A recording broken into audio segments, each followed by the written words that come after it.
அன்பு மகிழுமும் YouTube channel மூலமாக உங்களை சந்திப்பதில் மிக்க மகிழ்ச்சி அடைகிறேன். இதற்கு முன்பு நிறைய தமிழை பற்றி நிறைய ஒரு 10 எபிசோடு போட்டிருக்கு. இது 11வது எபிசோடு. இது இன்ஸ்டாகிராம்லேயே நீங்கள் பார்க்கலாம். இதே தலைப்பில் பார்க்கலாம். அன்பு மகிழ்கிற தலைப்பில் பார்க்கலாம். என்னுடைய அன்பான வேண்டுகோள், சப்ஸ்கிரைப் பண்ணுங்கள், லைக் பண்ணுங்கள், ஷேர் பண்ணுங்கள், மற்றவங்களுக்கு ஷேர் பண்ணுங்கள். நல்ல செய்திகளை தான் கொடுக்கப்பட்டு இருக்கிறது. ஆன்மீகம், தன்னம்பிக்கை ஊட்டக்கூடிய ஒரு சொற்கள், இது மாதிரியான விஷயங்களை நான் பதிவிட்டிருக்கிறேன். இப்பொழுது நான் பார்க்க இருப்பது தமிழின் இனிமை 11வது பதிவு. இது யூஸ்வலாக நம்ம குழந்தைகள் இந்த 1, 2, 3 எவ்வளோ நம்ம படிச்சிருந்தா கூட பேச்சு வழக்கில் 1, 2, 3, 4, 5, 6, 7, 8, 9 தான் சொல்கிறோம். 9, 2 அப்படின்னு சொல்கிறது கிடையாது. 2 பால் பாக்கெட் வாங்கிட்டு வா, 2 டீ கொடுங்க, இந்த மாதிரி தான் நம்ம சொல்லிடுவோம். அதாவது கல்விக்கல் லாங்குவேஜ் பேச்சு வழக்கில் நம்ம அது மாதிரி இது பண்ணுறோம்.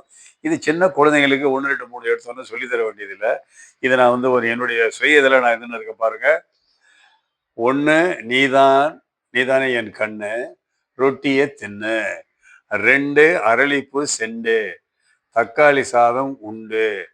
3, ஓடி வந்தான் சீனு, போறான் பாரு வேணு.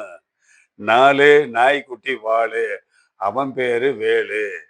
5, அவரைக்காய் பிஞ்சு, தேடி போனான் செஞ்சு. 6, ஆடி வருது தேரு, குரங்கு தாவது பாரு. 7, வீட்டில பாரு குழு, ராமு ரொம்ப வாழு. 8, தட்டு நிறைய லட்டு, அழகு முகம் காட்டு. 9, வாங்கினான் துரை என்பது.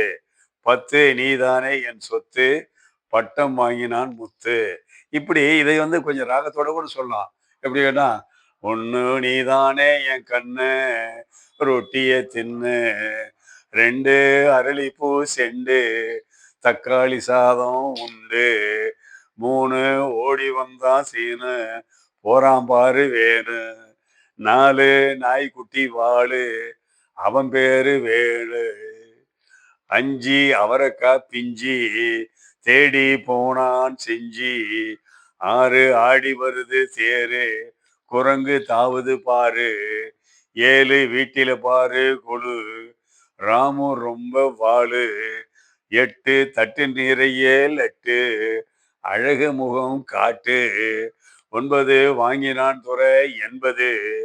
10, நீதானே என் சொத்து, பட்டம் வாங்கினானே முத்து. இப்படி இந்த மாதிரி ஒரு ராகத்தோடையும் சொல்லி கொடுக்கலாம். அப்படி சொல்லி தரும்போது 1, 2, 3, 4, 5, 6, 8, 9, 10 உனக்கு மனசுல ஃபிக்ஸ் ஆகிடும். இதுக்காக வேண்டிய நம்ம மெனக்க வேண்டிய அவசியமே கிடையாது. இது ராகமாக சொல்லித்தரலாம், விளையாட்டு போல சொல்லித்தரலாம். தமிழை கற்பதற்கு ரொம்ப இனிமையான ஒரு மொழி. இது 11வது பதிவாக நான் வெளியிட்டிருக்கிறேன். பெற்றோரிடத்தை நான் கேட்டுக்கொள்வதெல்லாம், உங்களுடைய நேரத்தை குழந்தைகளோடு செலவிடுங்கள். இதை சொல்லிக் கொடுங்க. நல்லபடியாக நல்லா கொண்டு வரலாம். எதிர்கால சமுதாயம் நல்லா இதாகி வரும். நான் எதிர்பார்ப்பதெல்லாம் இதே தான். அதனால தான் நான் இதை போட்டுக்கொண்டிருக்கிறேன்.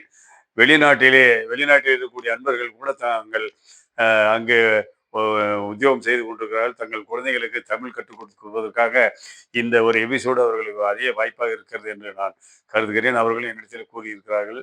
ஆகையினாலே நீங்களும் இதை பாருங்கள். நல்லபடியாக குழந்தைங்க நல்லபடியாக படித்து கொண்டுகிட்டு வரலாம். எனக்கு எல்லோருக்கும் என்னுடைய வாழ்த்துக்களை தெரிவித்துக் கொள்கிறேன். வாழியவே பல்லாண்டு.